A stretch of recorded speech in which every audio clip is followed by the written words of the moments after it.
Hello dear students, मेरा नाम है इंद्रजीत सिंह और आप मुझे देख रहे हैं हमारे खूबसूरत अपने प्यारे चैनल आरटी एकेडमी पर। आरटी एकेडमी पर हम कर रहे हैं क्लास 11th और 12th के ईयर लॉन्ग लेक्चर सीरीज, यानी क्लास 11th और 12th के पूरे सिलेबस की बहुत एग्जॉस्टिव कवरेज, पूरे कॉन्सेप्ट देखेंगे, बहुत सारी प्रॉब्लम्स करेंगे और हम ये सब काम करेंगे अपने बोर्ड एग्जामिनेशंस, अपने स्कूल एग्जामिनेशंस को ध्यान में रखते हुए।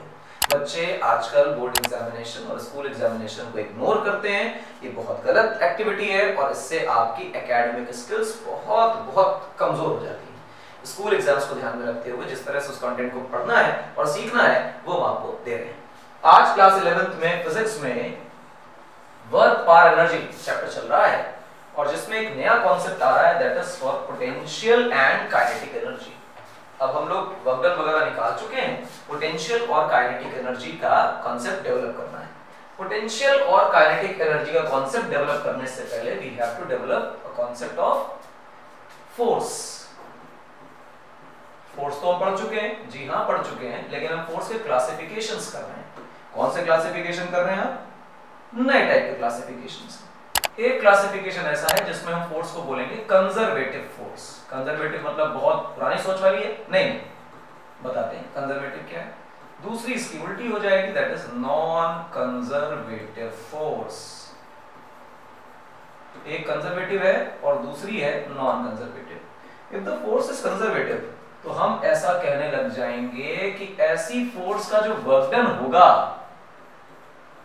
वो पाथ पे डिपेंड नहीं करेगा, doesn't depend on the path. जो वर्क डन होगा वो पाथ पे बिल्कुल डिपेंड नहीं करेगा। मगर यदि फोर्स नॉन कंजर्वेटिव है तो जो वर्क डन होगा वो पाथ पे डिपेंड करेगा। हम लिखेंगे work done depends on the path. यानी अगर कंजर्वेटिव फोर्स है तो वर्क डन पाथ पे डिपेंड नहीं करने वाला, और नॉन कंजर्वेटिव फोर्स है तो वर्क डन पाथ पे डिपेंड करने वाला है। हम जब कॉन्सेप्ट डेवलप करेंगे पोटेंशियल एनर्जी का, तो पोटेंशियल एनर्जी जो है वो डिफाइंड होगी कंजर्वेटिव फोर्सेस के लिए, defined for conservative forces only.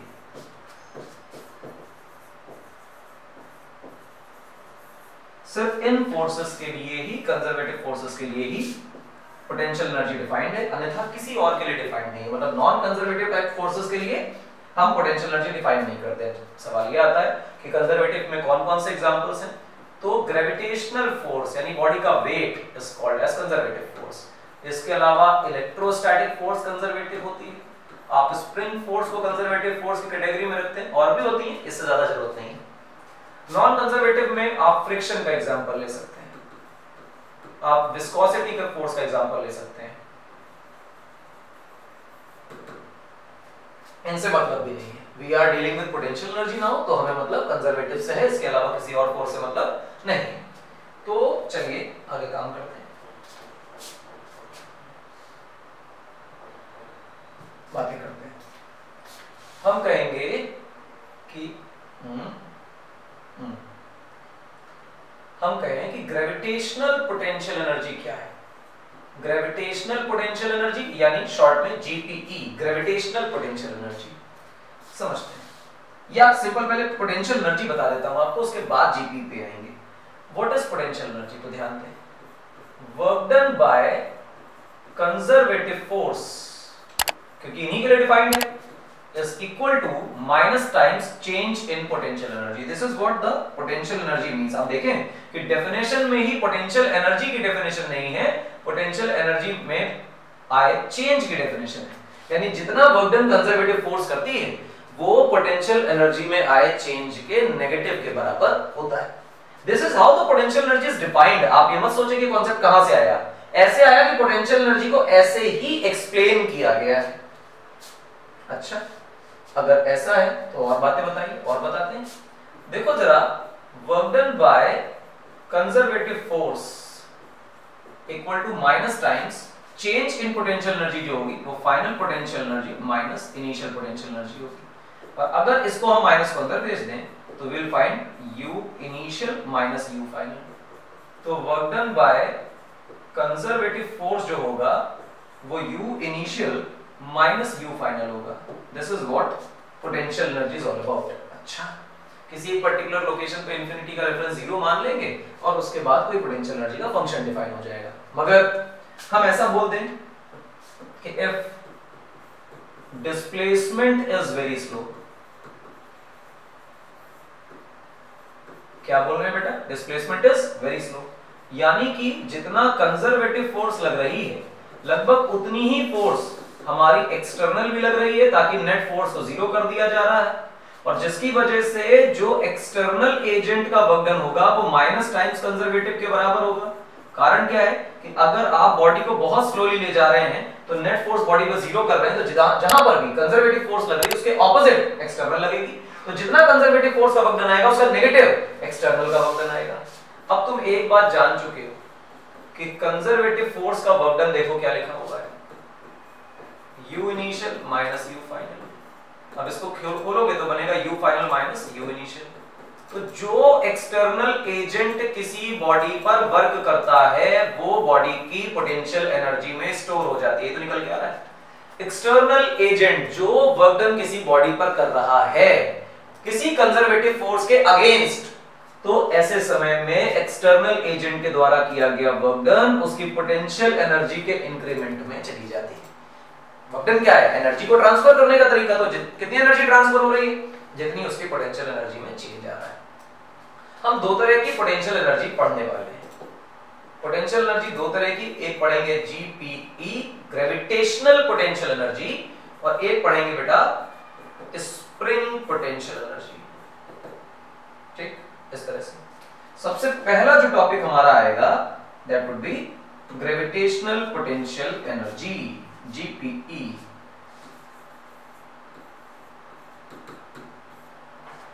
मोटा तगड़ा लिख दिया हम लोगों ने, कोई दिक्कत की बात नहीं है। चलिए जीपीई की बातें करते हैं। लेट्स से हमारे पास एक ब्लॉक है जो यहाँ पे, और इसका मास m है। तो कोई भी बच्चा कहेगा कि लॉजिकली इसका वेट नीचे काम कर रहा होगा, तो हम कहेंगे ना, और ये कंजर्वेटिव फोर्स है तो हम कहेंगे ना। इस कंजर्वेटिव फोर्स के अगेंस्ट वर्क डन करना है, यानी कि एक्सटर्नल फोर्स को ऊपर लगाना है, और ये लगाकर मान लीजिए हम ब्लॉक को इतना ऊपर ले जा रहे हैं जहां लिखा अभी हमने, और ऐसे समय में पाया जा रहा है कि जो डिस्प्लेसमेंट है इस ब्लॉक का वर्टिकल डायरेक्शन में वेट के अगेंस्ट ये h है, और क्योंकि हम देख रहे हैं कि डिस्प्लेसमेंट को ऊपर की तरफ किया जा रहा है तो हम एरो भी लगा देते हैं। तो यह दो तरह की फोर्सेस वर्क डन कर रही हैं, एक्सटर्नल और mg। हम कहते हैं कि डिस्प्लेसमेंट इज वेरी स्लो। तो अगर डिस्प्लेसमेंट हुआ स्लो तो हम कहेंगे कि what is the potential energy का चेंज, तो u final minus u initial equal to work done by external agent. अभी तो हम लोगों ने यही पढ़ा, फाइनल माइनस इनिशियल बराबर एक्सटर्नल एजेंट का वर्क डन। अब एक्सटर्नल एजेंट का वर्क डन जो है वो है F एक्सटर्नल टाइम्स h। अच्छी बात है, अच्छी बात। लेकिन अगर डिस्प्लेसमेंट बहुत स्लो है तो इसका मतलब बॉडी का एक्सेलरेशन लगभग 0 रहा होगा, वरना तो वेलोसिटी बढ़ती चली जाती है, डिस्प्लेसमेंट स्लो नहीं होता। और अगर एक्सेलरेशन लगभग 0 है तो हम कहेंगे एक्सटर्नल फोर्स ऑलमोस्ट mg के बराबर है।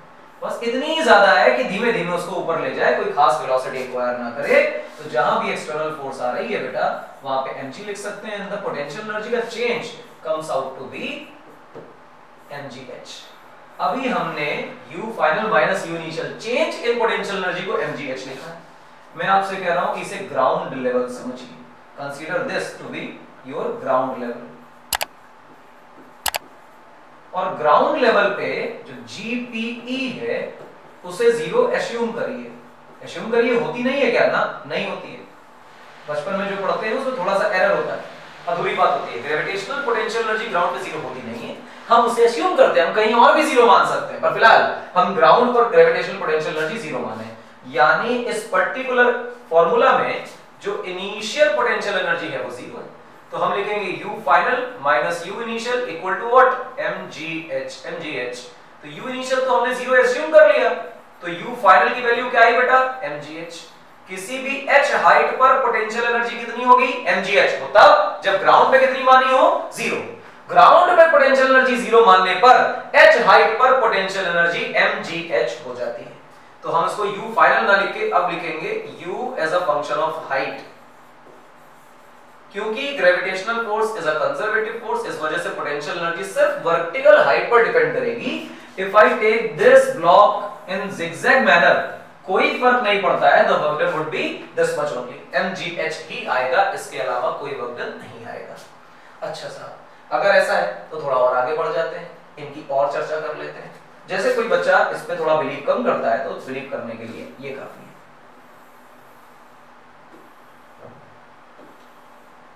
मान लीजिए कि इस तरह की बातें हुई और हमने कहा कि ये एंगल बेटा थीटा है। लेट्स से कि आपके पास एक ब्लॉक है जो यहां पर है,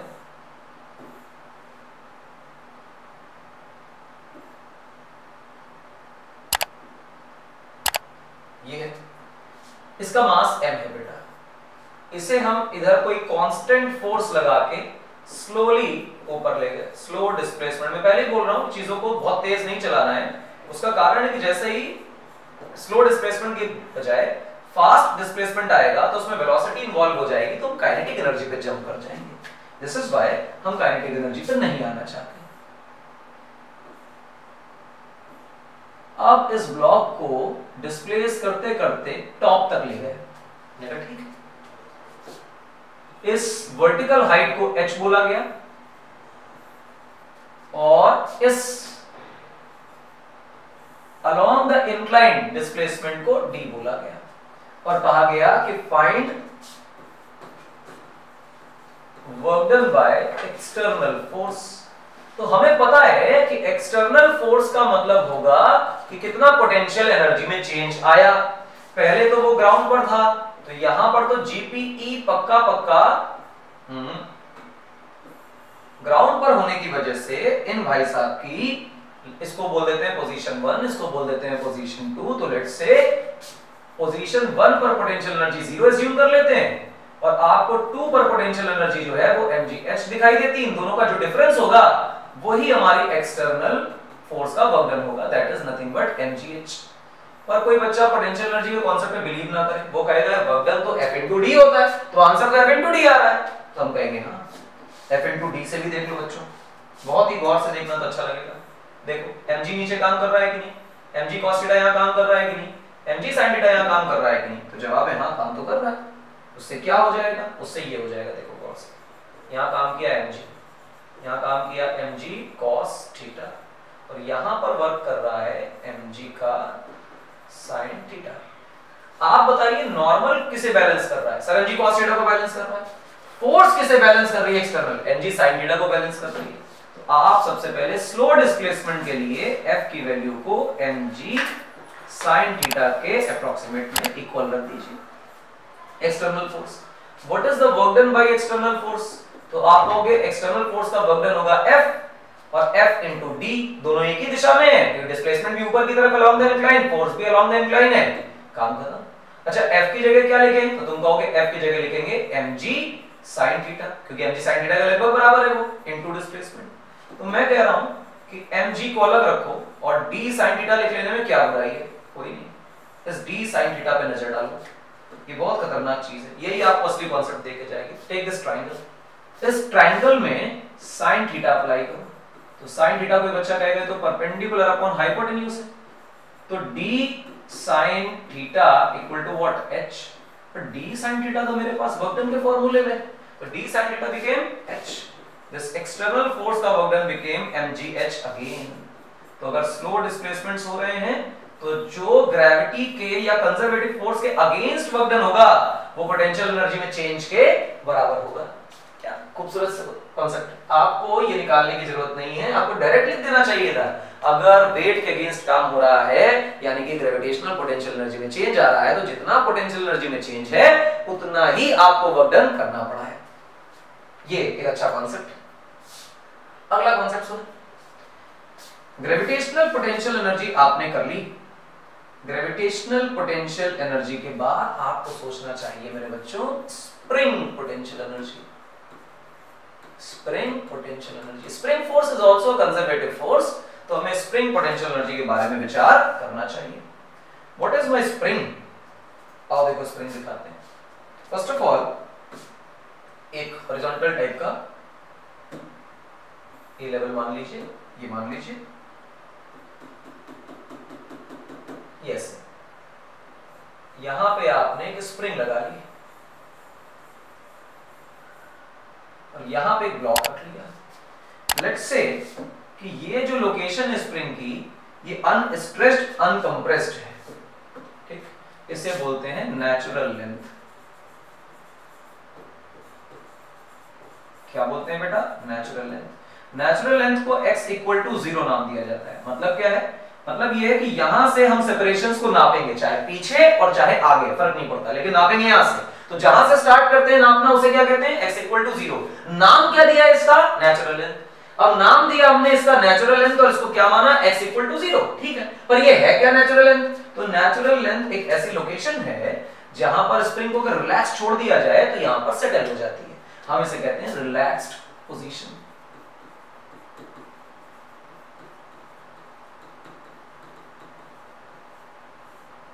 relaxed position. What is relaxed position? Unstressed uncompressed. ना तो स्ट्रेच हुई है और ना ही कंप्रेस हुई है। अच्छा, मान लो कि हम स्प्रिंग को आगे खींचे, इस ब्लॉक को आगे खींचे, इस ब्लॉक की मदद से स्प्रिंग को खींचकर आगे ले आए। लेट्स से कि अपने उस natural length x equal to 0 से x आगे ले आए, तो आपको ऐसी फीलिंग आएगी कि सर तय बात है कि स्प्रिंग की फोर्स लग रही होगी इस पे पीछे की तरफ। जब आप स्प्रिंग को आगे खींचते हैं तो पीछे की तरफ जाती है। अच्छा, हाँ बात तो सही है। लेकिन अगर आपने स्प्रिंग को दबाकर अंदर कर दिया होता तो लॉजिकली स्प्रिंग की फोर्स जो होती वो बेटा बाहर की तरफ आती। तो तय होता है कि x इक्वल टू 0 के अगर राइट में ले जाओगे स्प्रिंग को तो लेफ्ट में जाएगी स्प्रिंग, फोर्स लगाएगी। लेफ्ट में ले जाओगे स्प्रिंग को तो वो राइट में फोर्स लगाएगी। अच्छा, इसका मतलब क्या है? इसका मतलब ये है कि जो FSP है वो तय बात है कि प्रोपोर्शनल है माइनस x की, यानी डिस्प्लेसमेंट जहां होगा पार्टिकल का उसके ऑपोजिट डायरेक्शन में स्प्रिंग फोर्स लगेगी। बात तो सही है। दूसरी खास बात और है, जितना ज्यादा आप स्प्रिंग को खींचते हो उतना ज्यादा स्प्रिंग फोर्स लगती है। अच्छा, तो इसका मतलब FSP जो होगा वो पक्का पक्का some constant k times x होगा। जवाब है ना। ये जो k है इसे हम नाम देते हैं बेटा स्प्रिंग कांस्टेंट। क्या नाम देते हैं? Spring constant. ये जो बच्चे स्प्रिंग कांस्टेंट है ये बताता है कि स्प्रिंग कितनी स्टिफ है। अगर तुम k की वैल्यू के बारे में सोचो तो it becomes FSP upon x Newton पर मीटर। 1 मीटर डिस्प्लेस करने के लिए कितना फोर्स चाहिए वो है k। ज्यादा फोर्स चाहिए तो ज्यादा स्टिफ है, टाइट है स्प्रिंग। अगर कम फोर्स चाहिए तो आराम से इलोंगेट हो जा रही है, हम कहेंगे बड़ी स्मूथ और पोलाइट टाइप की स्प्रिंग है। अच्छा, ये फोर्स का फॉर्मूला इज वेरी इंपॉर्टेंट, इसे पकड़ के चलिए। स्प्रिंग पोटेंशियल एनर्जी कैसे निकाली जाती है? ये तो स्प्रिंग की फोर्स का मैंने आप लोगों को एक्सप्लेनेशन दिया। अब हम लोग स्प्रिंग की पोटेंशियल एनर्जी पर चर्चा करने जा रहे हैं कि what is spring potential energy. Tang Tang Tang Tang. मान लीजिए हम स्प्रिंग को स्ट्रेच करके ले आए कहीं किसी x पर और ऐसा एज्यूम करें कि यहां कहीं पहले x इक्वल टू 0 है और ये रहा आपका नेचुरल लेंथ से x दूरी। तो लॉजिकली आप देखें इस पर पीछे की तरफ FSP लग रहा होगा और इसे आगे खींचने के लिए आपने F एक्सटर्नल लगाया होगा। और अगर स्लो डिस्प्लेसमेंट के बारे में आप कंफर्मेशन दे रहे हैं तो तय बात होती है बेटा कि एक्सटर्नल फोर्स बराबर FSP होगा और FSP की वैल्यू kx होती है। माइनस क्यों नहीं लिखा? कुछ डायरेक्शन के लिए हम अपने मन से सोच लेंगे। आप इस FSP के बाद इसे dx डिस्प्लेस करें। कितना करें भाई? x गए और x जाके कितना और डिस्प्लेस किया बेटा? dx डिस्प्लेस किया। तो जो आपका छोटा सा वर्क डन निकल के आया वो आया F dot dx। External force की बात कर रहा हूं बेटा, ध्यान रखना, एक्सटर्नल फोर्स की। तो ये बन गया बेटा आपका kx और ये रहा dx। अब कोई कहेगा कि work done by external force बता दो तो हम कहेंगे k बाहर और इंटीग्रेशन ऑफ x dx। अच्छा, 0 से लेके किसी x तक, तो हमने कहा ठीक है k बाहर बेटा। x की पावर 1 का इंटीग्रेशन क्या बनेगा? x की power n plus 1 by n plus 1, x की पावर 1 प्लस 1 बाय 1 प्लस 1 यानी 2 बाय 2। लिमिट लगाओगे 0 से x तक तो लॉजिकली आंसर आएगा हाफ के एक्स स्क्वायर। ये W एक्सटर्नल है, यानी एक्सटर्नल फोर्स का यानी स्प्रिंग फोर्स का बेसिकली। W एक्सटर्नल के बारे में अगर सोचें तो ये तो U final minus U initial होता है। U इनिशियल का मतलब x इक्वल टू 0 पर क्या पोटेंशियल एनर्जी, U फाइनल का मतलब x पे क्या पोटेंशियल एनर्जी, x बराबर 0 का मतलब नेचुरल लेंथ पे। तो हमने पहले ही कहा था कि किसी एक रेफरेंस पे 0 हम एज्यूम कर लेते हैं। हम ऐसा एज्यूम करते हैं कि अगर इस स्प्रिंग पे कोई फोर्स ना लगाई जाए तो वो अपने नेचुरल लेंथ पे सेटल रहेगा, यानी आपको कोई वर्क नहीं करना, you need not to provide any kind of energy to the system ताकि वो अपने नेचुरल लेंथ पे रहे। तो नेचुरल लेंथ पे वैसे पोटेंशियल एनर्जी नहीं आनी, उसी लॉजिक से हमने नेचुरल लेंथ की पोटेंशियल एनर्जी को 0 कर दिया। तो x सेपरेशन पे पोटेंशियल एनर्जी किसके बराबर हो गया, तो ये हो गया एक्सटर्नल फोर्स के वर्क डन के बराबर। तो x लेंथ पर पोटेंशियल एनर्जी का फार्मूला क्या बन गया, अरे यार ये तो हाफ के एक्स स्क्वायर बन गया। तो जस्ट टेक अ लुक कि हमारे पास पोटेंशियल एनर्जी का फार्मूला जो बन रहा है स्प्रिंग की पोटेंशियल एनर्जी का, that is nothing but half K X square. This is the formula for potential energy due to spring, या किसी स्ट्रेच्ड स्प्रिंग में कितनी पोटेंशियल एनर्जी होती है। तो हम इसमें लिखेंगे नीचे potential energy of a stretched spring. अच्छा, ये फॉर्मूला वैलिड भी तब है जब ये कंसीडर किया गया है कि नेचुरल लेंथ पे पोटेंशियल एनर्जी 0 है। हालांकि अपने बोर्ड्स में इन छोटे छोटे जो असम्पशंस माने गए हैं इनका बहुत बड़ा रोल नहीं है। ऐसा नहीं कि रोल नहीं है, बस इतना है कि इन असम्पशंस की इंपॉर्टेंस रखते हुए सवाल नहीं आते हैं। तो फिर टीचर्स भी, हम भी, आप भी इन सबको घाल-मिल करके खा जाते हैं, जरूरत भी नहीं पड़ती क्योंकि पेपर में नहीं आता। पर जब यहां से कंपटीशन में जाते तो मालूम चलता जमीन आसमान का डिफरेंस आ गया। इस वजह से मैं इसमें बहुत डील तो नहीं करूंगा, लेकिन आपको एक रियलिटी बता रहा हूं कि ये फॉर्मूलाज इस कॉन्सेप्ट पर काम करते हैं। We have got two formulas for potential energy. One kind of potential energy is gravitational potential energy, other is elastic potential energy, so called spring potential energy। इस तरह का फॉर्मूला हमारे पास स्प्रिंग पोटेंशियल एनर्जी का आता है। दो खूबसूरत concept हैं और वर्क एनर्जी थ्योरम के ज्यादातर सवाल इन सवालों से एनर्जी कंजर्वेशन के बन जाएंगे दो फॉर्मूला से, mgh और हाफ के एक्स स्क्वायर। इसके बाद जो कॉन्सेप्ट अभी लेना बाकी इस सीरीज में वो है मेरे बच्चे काइनेटिक एनर्जी, और इसके बाद वर्क एनर्जी थ्योरम, और इसके बाद एनर्जी कंजर्वेशन। तीन टॉपिक्स के बाद हमारा चैप्टर जो है वो स्वाहा हो जाएगा, खत्म हो जाएगा, बात इसकी ओवर कर देंगे हम। तो kinetic energy, work energy theorem और एनर्जी कंजर्वेशन, तीन कॉन्सेप्ट हम आपको देंगे अगले लेक्चर में। मतलब आज हमने किया पोटेंशियल एनर्जी, इसके पार्ट 2 में हम करेंगे इसकी काइनेटिक एनर्जी, और उसके बाद वर्क एनर्जी थ्योरम और एनर्जी कंजर्वेशन एक दिन करेंगे। बस फिर प्रॉब्लम लगाएंगे, चैप्टर स्वाहा खत्म। इसके बाद आगे सेंटर ऑफ मास। तो आज के लेक्चर को यहाँ पर हम आपके लिए खत्म करते हैं। इसके बाद आपको बहुत ज्यादा नहीं पढ़ाएंगे, कंटेंट काफी हो गया है। दो कॉन्सेप्ट अच्छी डेरिवेशंस है, पेपर में स्प्रिंग की डेरिवेशन आती है तो वो देख लेना एक बार दोबारा और याद कर लेना, पेपर में इंपॉर्टेंट है, पूछी जाती है। पूरे साल फॉलो करिए, हर वो चीज जो आपके एग्जाम में पूछी जाती है हम आपको यहाँ कराएंगे, और जो कराएंगे वो भी एग्जाम में आएगी, उसके बाहर कुछ नहीं आएगा। हमें देखते रहिए, आरटी एकेडमी को फॉलो करिए। आरटी एकेडमी पे मैं आपको पढ़ा रहा हूँ इंद्रजीत सिंह। मिलेंगे अगले लेक्चर में काइनेटिक एनर्जी और वर्क एनर्जी थ्योरम के कॉन्सेप्ट के साथ। Till then, thank you.